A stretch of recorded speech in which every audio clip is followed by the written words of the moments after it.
All right, welcome to another episode of the Minnesota Realtors Realtor of the Week. My name is Andy Treno, and Mike, your regular host, is out of town this week. So I have the opportunity to fill in for him and chose my good friend Paul Gnam here to be the Realtor of the Week. Paul? Hey, hi, welcome. Welcome. Happy to be here. Thank you so much for coming. Really appreciate it. Absolutely. So let's start out, do a little background here. I've known Paul for decades. We'll just leave it at that. Yeah, We won't show our decades, age. multiple, yep. You had a background in sales, and now you're with Edina Realty. Which office are you out of? I'm out of Eagan, All right. South Metro. All right. And real estate is somewhat new for you. How long have you been licensed? Since April of 2022, so a year and a handful of months since I've been in the industry. All right. Now, you said since you've been in the industry, but we can't talk about NAM without talking about your family. So Right. tell me a little about your family history. Well, my father was with Edina Realty as well. I think in about 89, 90 is when he got licensed, kind of at the same point in his life, around the same age that I am now. Went into real estate, and then my mom followed shortly after. So they were with Edina Realty for a good, 10 years or so, and then they switched brokerages, as sometimes that happens. But yeah, it's kind of been in my family blood forever, and I was in sales and marketing prior to this for small businesses throughout northern Minnesota and down in the cities here, but transitioned to this career about a year and a half ago, yeah, altogether, and loving it so far. Awesome.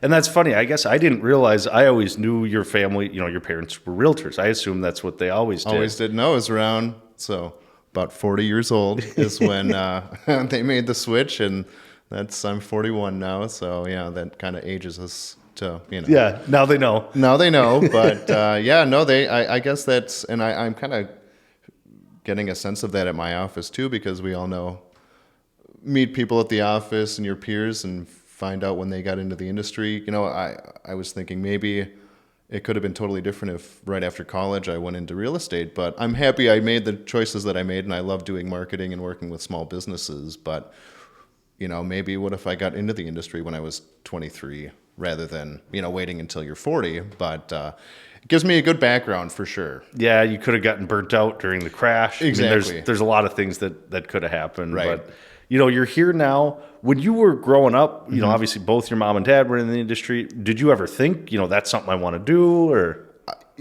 I think in the back of my mind, yes, because I've always loved homes and looking at homes and seeing the different styles and just knowing how they work and just, yeah, getting a sense of communities and neighborhoods. So I think I've always had a knack for it. And I bought my first home before I was 25, and it's really one of the smarter investments you can make. And I just knew that internally, when I was a young professional, to do that. And I think that just piggybacked on each other to, 15 years later, hey, let's actually do this and help buyers and sellers, make that big decision with getting their first home or their third home, or that investment property type of thing. But I always loved the real estate market, and kind of like, I think that house is going to be that price range, or I think that's why this community is going to be, this price range or something like that. So it's I don't know. I've always felt I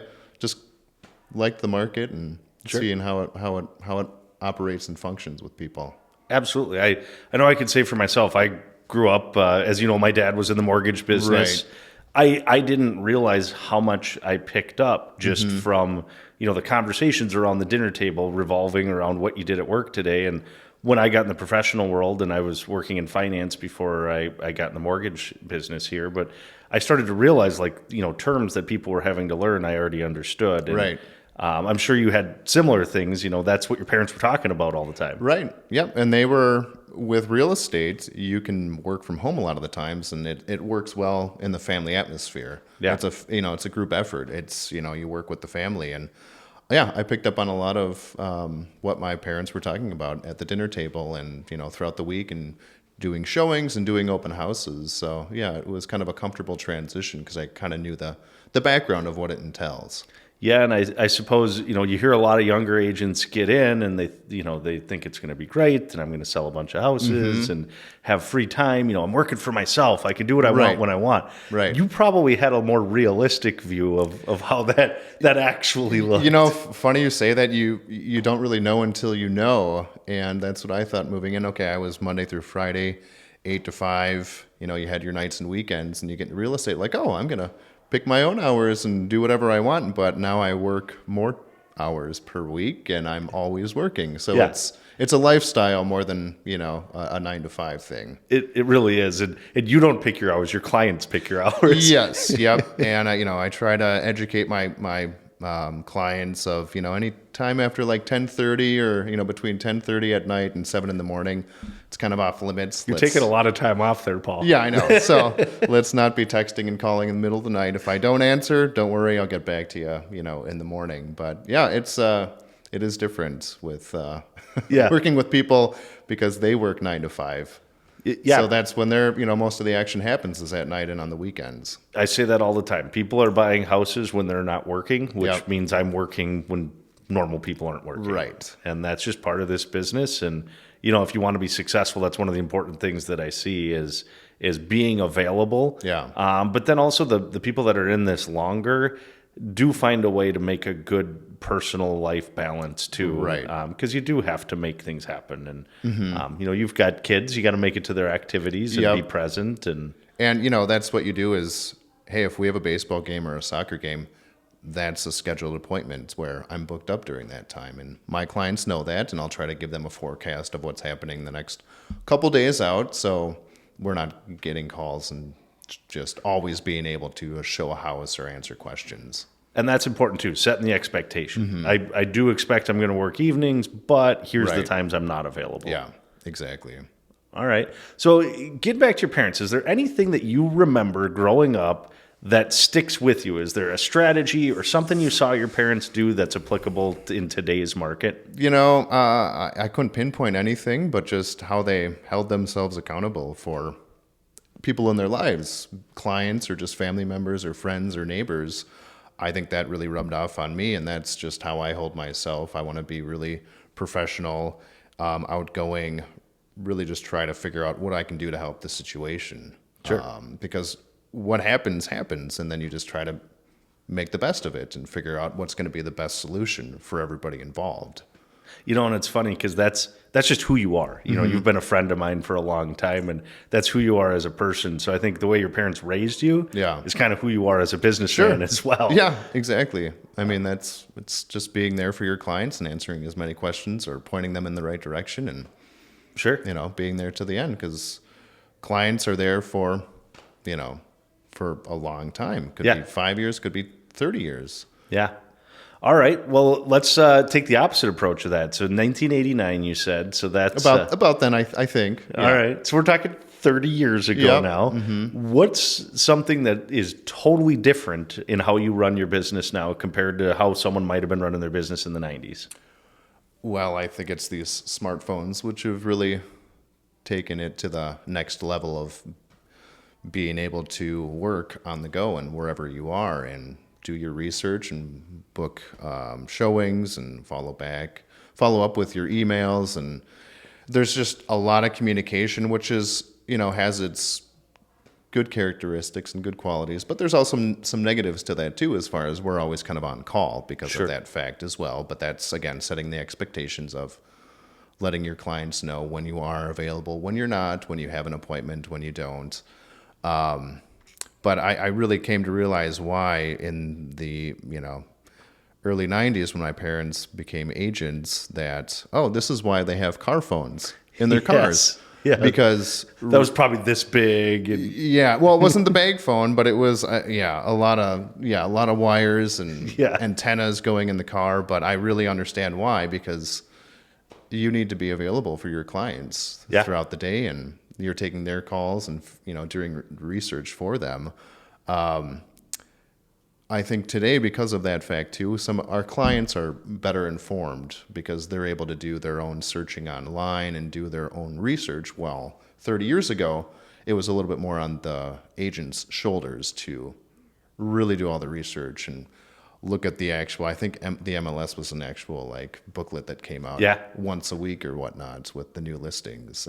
And you'd be driving to different brokerages to literally pick Yep, up keys. exactly. Checking out keys for a showing. Open the book and make a Xerox of that new listing and then send it to your client. So Obviously, that's changed. that's changed. Now it's a all lot. on your phone. Yep, You so- got the e-key. Right. So me getting into it a year and a half ago, and I was doing marketing, for the past 15 years. So I've really seen technology change just everything, Sure. as we all know. But yeah, that's why it's pretty easy for me to function in today's atmosphere with technology driven and Sure. everyone being able to search on their phone. Sure.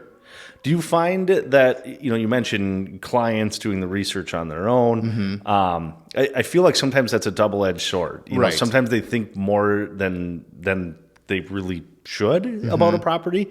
What have you found there? How do you help your clients do what might be best for them if they're trying to do something that may not be the right thing?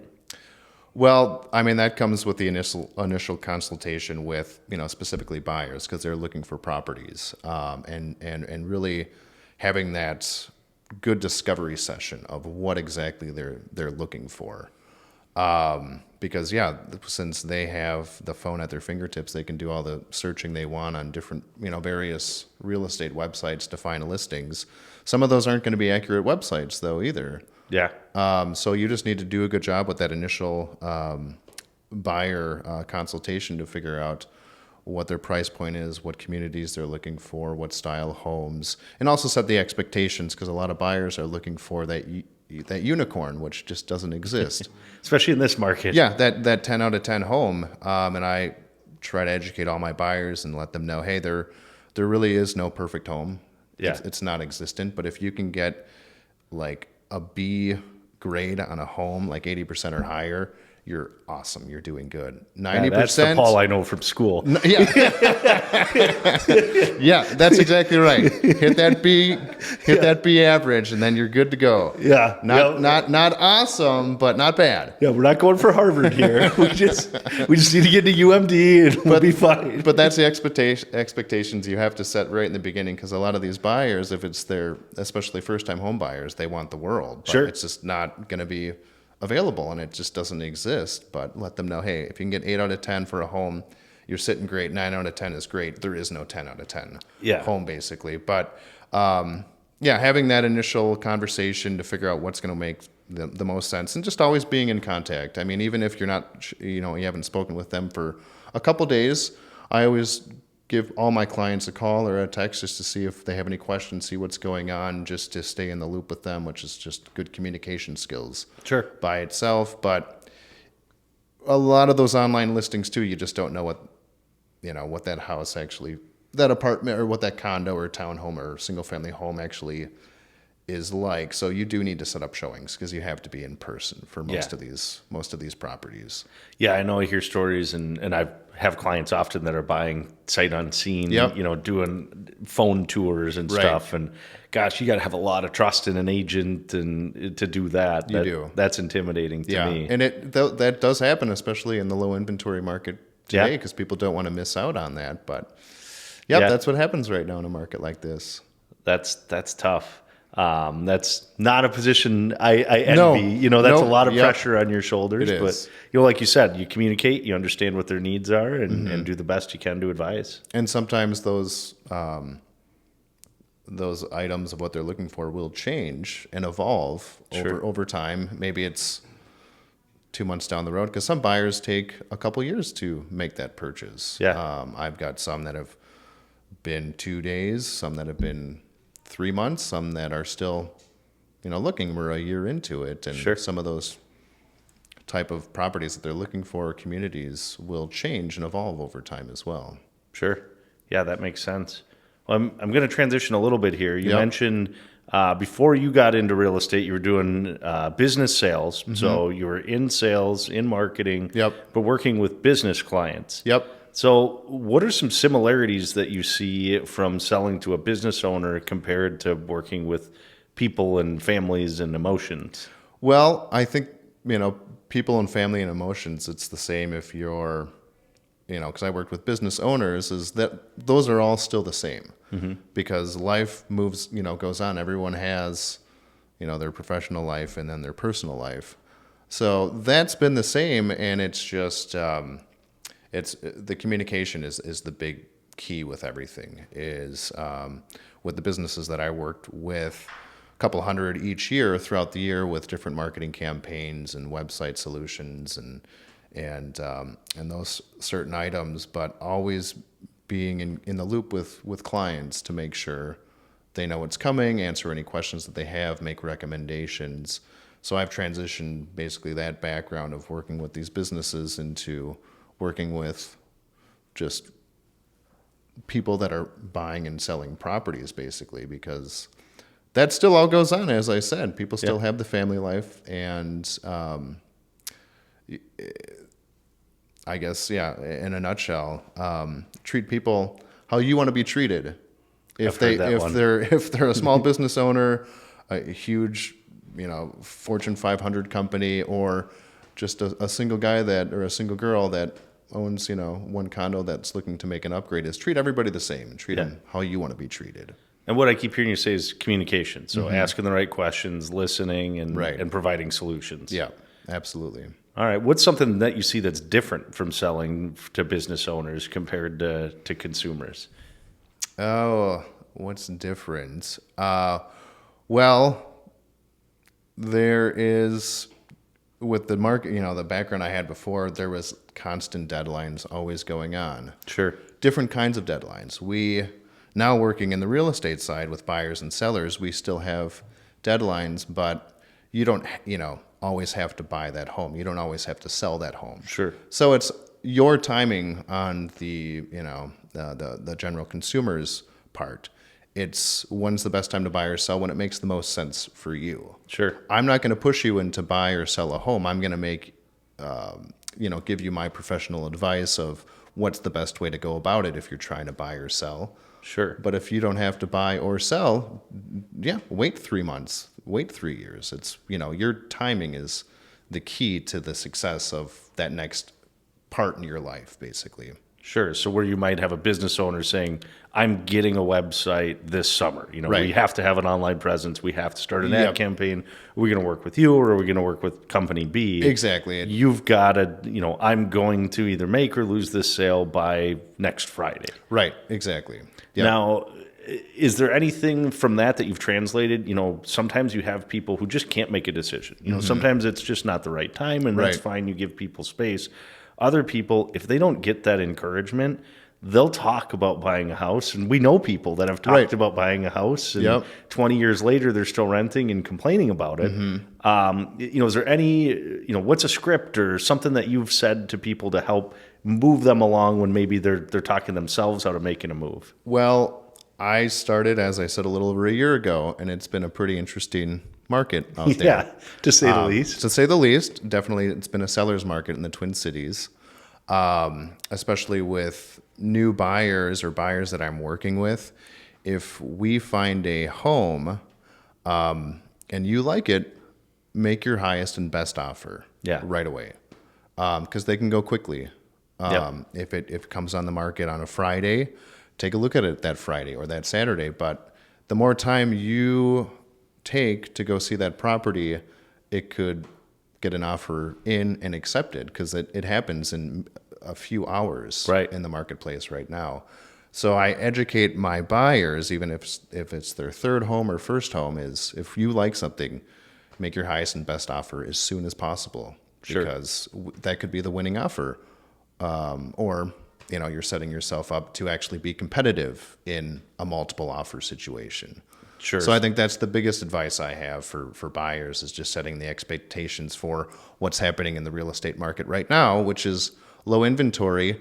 So the supply and demand is a huge factor right now in what's making, what happens in the buyer situation right now. Yeah, so I think you're right. A lot of encouragement just to everyone, even the people who are motivated, that you have to make not have to. If this is a house that you want. Exactly. And I'm not going to force you to make that offer, but if you like the house, let's do that. And I'm going to do everything I can on my end to make, a quality recommendation of what kind of terms, what kind of offer is going to hopefully get the home or be really competitive in a multiple offers situation. Sure. So lots of encouragement these days. Yes. Getting people moving. Yeah. But every buyer that I've worked with, we've gone into a successful agreement with that seller. So that's the good news, is it's possible to get a home right now. It is. And, I've had the opportunity to work with you on a couple, Yep. and, they've gotten homes relatively quickly. Right. I would say quickly for this market. Yeah. Sometimes I see people just grinding for months and months when the customers are saying they want something. Like you said, sometimes customers, they're not quite ready. They're dipping their toes in. Right. What I've seen with you is when someone's ready, you find them that house and you get them that house. And that comes back to like, hey, if we can get a B grade on this home, Yeah. You're sitting good. That's going to be a good house for you, but also set the expectations of, because we're in a low inventory situation and multiple offers could come in, we might not actually get this home. A C+ ain't bad either. No, a C+ isn't bad either. But it's setting the expectations of, hey, this could be in a multiple offer situation and we might not be able to win this one. Sure. So always be ready for that phone call of me saying, hey, we didn't get it because of, there was 8 offers and all cash, full cash offer won the battle type of thing. Sure. It also helps because then you've gone through the process of writing a purchase agreement and getting that all together. So the next time we find, the next best thing, or maybe it is the better house, a week later, they've already gone through the process of writing that purchase agreement and getting their terms together. So that's just good education, on both my end and their end. So the next offer can be a little bit more streamlined. Yeah. And we can get it in as soon as possible. Yeah, and I'll see that too. Sometimes people just need to take a swing and a miss to realize like, I can't have a 55-day close and 3% seller paid. Right, exactly. Just $500 earnest money like that. That's not going to fly in this market. But we exactly. tried your way. Now let's go to what Paul says. Because really, it comes down to the buyers and sellers. It's their ultimate decision. Yeah. It's just your job and my job to give them the best professional advice we can to win that offer, or get the best terms available to them. Yeah, that all makes sense. Mm-hmm. All right, so one last topic I wanted to cover with you. So I see you, we're friends on Facebook. I think you must do more open houses than anyone in this state.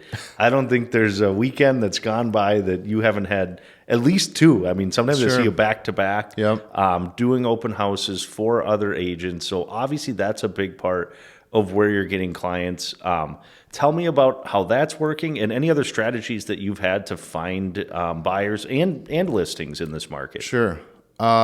So being a newer agent, when you come into the industry, you don't really understand how it works until you really get into it. But where are you going to get your clients? And you think it's going to be all your friends and family giving you a call the moment you get licensed to help them buy a home. Lived in this house 17 years. Thank God you're a realtor. Exactly. Now I'll sell. And funny, those things will happen and do happen, but you really have to grind it out and just get out there and meet people. And me personally, I mean, every agent can do their thing of what works, but open houses are the best type of the best thing I do right now that's going to get me clients.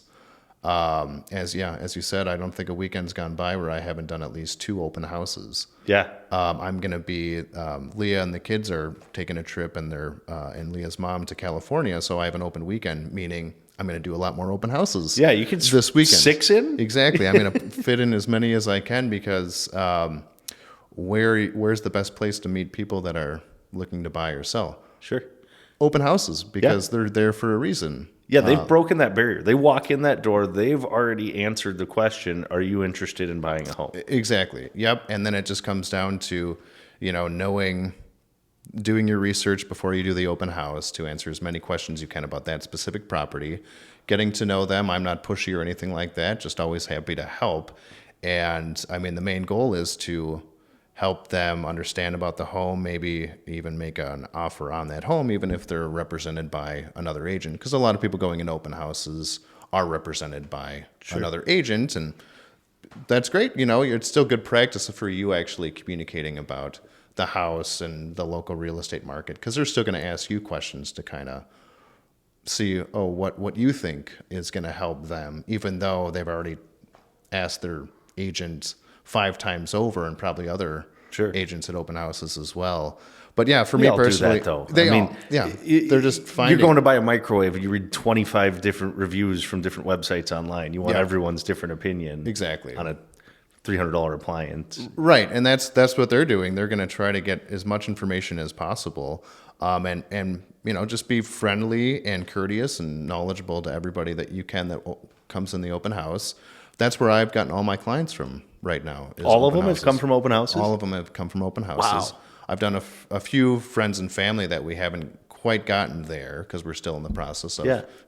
we're not ready to buy right now. That's fine. I'm not going to, as I said, push you. But Yeah. when the time comes, I'm going to help you definitely get across the finish line. But for me personally, it's doing those open houses. Try to do at least 2. I'd love to do at least 4 per weekend, and I do them on a Wednesday or Thursday or Friday night as well. Sure. I think with COVID, the forever flu, people were working at home. People were working at home, and business hours went out the door, and people weren't going to the 9 and 5 thing. So I think people had a little bit more flexibility in their hours. Since I got into my current position, I don't know. I mean, I haven't done any like noon to 3 in the afternoon on like a Friday or Thursday. Sure. But I bet you could still get some traffic because some people are just they don't work during the day type of thing or Yeah. whatnot. So I think anytime you can hold an open house, do that. For all you new agents out there, it's probably going to be the best way to meet new clients. And if they're not represented, you can just be that person to hopefully get to that buyer consultation meeting to have them sign up with that buyer rep agreements, and then you're contracted in to help them buy a home. Sure. Moving forward. But yeah, I do that as much as I can throughout the weekend and sometime the weeknights, and then I consistently just do social media as well. I could be doing a lot more, as we all could with everything, but I try to do at least 1 post every other day. I'd like to do it every day. Try to do a video once a week. I've been so busy lately, I haven't been able to. That's not a good excuse. Yeah. You got to make time for those. But Yeah. I like doing like home tips for people living. How do these mechanics work, or what type of siding do I have, or I don't know, whatever I can think of. I just try to do some kind of a Yeah, you've had a couple good ones. Yeah. The lighter trick with the window. right. How and- many panes of glass do I have? Yeah, and What's the that pump in the basement. Yep. What's that little condensate pump? Yeah. What's that little box next to my high efficiency furnace? Yeah. So I just try to do educational stuff just to be out there, because it's just over time you're just going to build up that following online of people knowing, oh, they're in real estate, or they can answer questions for me, even if they're not reading everything that you put out. Yeah, and that comes back to, I made the joke, oh, I've had this house for 17 years. Thank God you're a realtor. Yeah. Well, it doesn't work that way, but that moment's going to come, and you need to make sure you're top of mind when people do have that life-changing event. Right. So being in front of them, social media is such a great tool to stay in front of people, so you don't have to be obnoxious and call everyone that once a month. And by the way, do you know I'm a realtor? Like, Right. Yes, I know. Exactly. And, we should be doing the hour of power each day. I don't know if you have it here in the lending side of it, but just making cold calls basically to clients. And it's all good. Every little, you never know what's behind the next text, what's behind the next phone call, or what's behind the next door knock. And that's another thing that I've been doing to pick up clients is for my open houses. If I do have time, and again, you got to make time for it, but I door knock the neighborhood. I try to do at least 40 flyers. Sure. And just go 10 north, 10 south, 10 east, 10 west, and just knock on the doors. Not be pushy, but just have a flyer and say, hey, I'd like to let you know we have an open house at your neighbor's house. If you'd like to see it, come take a look. And that's it. I'm not trying to sell you anything like that. Right. But I've got 2 listings out of door knocking. Wow. It was a woman in Egan that actually had 2 investment properties that one we sold last winter, and one's coming on the market here at the end of the summer. But that was from a door knock, just inviting her to come to the open house across the street. But, it's not just a door knock. The way that you're doing it, I could tell you to go out and door knock the neighborhood just right over there, and there's no reason for you to be there. Right. You're selling to strangers for no reason. Exactly. Whereas when you're hosting that open house, you're really leveraging, it's not your listing. It's someone else's listing that's Right. trusted you to represent them and Yep. their clients, which is a responsibility. But you're leveraging that by going out to the whole neighborhood.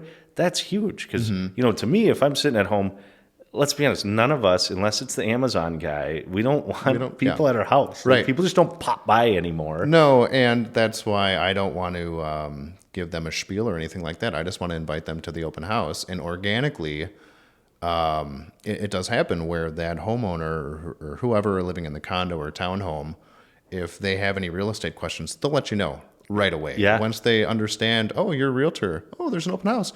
Oh, yeah, well, I've been here 40 years and Sue down the street does this and that. And they give, they want to talk to you or sometimes invite you in, which you shouldn't do that. Yeah. Go into strangers' homes. But You can handle your own. yeah. So, no, I'm not recommending you do that. But a lot of these people will invite you into their home to show you, oh, look at this, remodeling that I've done. How much do you think I can get for my house? But again, I'm not there to have that conversation. I'm just there to invite them to the open house. And If they open that door, literally or figuratively. right, exactly, then let's have that conversation and see what happens. And that's where you can actually find listings. So you never know what's behind that door, what's behind that phone call, or what's behind that text. Yeah.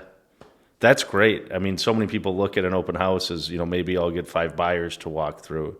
But before you even open the door for that open house, you're telling me that you've got 40 leads that you're going after, Right. 10 houses in each direction before you even open that door.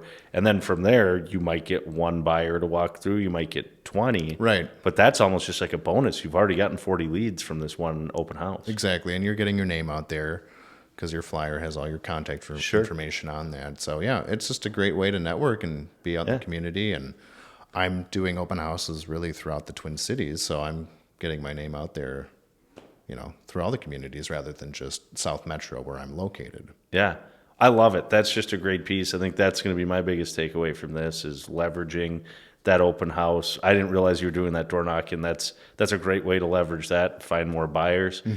Before we cut this off, is there anything else you're doing you want to share with the Minnesota Realtors group here? Oh, what else could I say here? I don't know.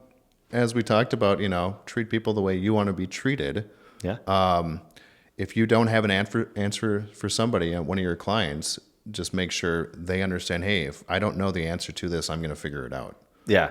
And just be that rock for your client to trust and lean on you and, always be available for them. Not all the time, not 24 hours, but let them know, hey, if you call me or message me and I don't get back to you, it's because I'm at another appointment or whatnot. So I'll literally sleeping. Literally sleeping. I do sleep. Yeah. But no, just have a good positive attitude. Know your client, know the product, and if you go the extra mile basically, and that's going to help you get those clients and then get referrals off those clients as well. Awesome. I love it. This is great information. Glad that I had the opportunity here to meet this with was you. really fun. Thanks to Mike Wright for having us host this week. Really appreciate the opportunity, and tune in every week here as we do the Realtor of the Week, and it was a pleasure having you, Paul. Hey,